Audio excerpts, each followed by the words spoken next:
The resignation of Independent MP Peter Wellington is a rare opportunity for major and minor parties to pick up a crucial seat in state parliament. The Speaker of the House will vacate the electorate of Nicklin on the Sunshine Coast, a seat that's never been held by Labor. Other parties are already circling, as Alison Horne reports.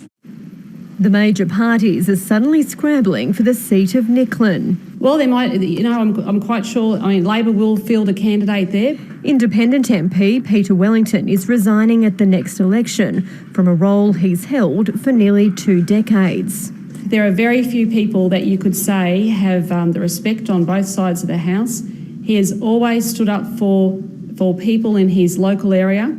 Mr Wellington has helped both Anastasia Palaszczuk and Peter Beattie form minority government, but he won't say who he thinks should take his place.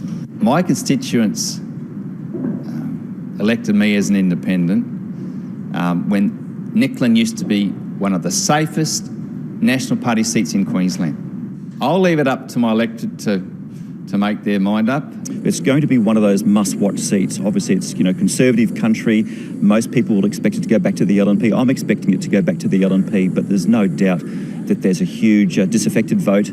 Last week, announcing her candidate, Pauline Hanson struggled to remember the electorate. Now, Steve's standing for Ford. And for Nicklin. Yeah. Well, sorry, Nicklin. Yeah, sorry. Today, a second chance to spruik her pick was interrupted. You actually don't have permission to be here. This is private property.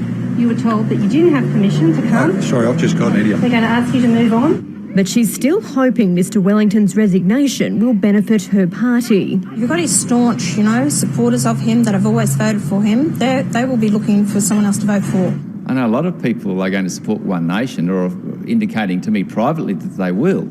The Premier recognises the seat will be tough to win. Well, I think Peter's shown that an independent who has, strong courage and convictions can hold a seat for, 2 decades. And with a year left until the election needs to be held, there's plenty of time for voters to flip. Alison Horne, ABC News, Brisbane.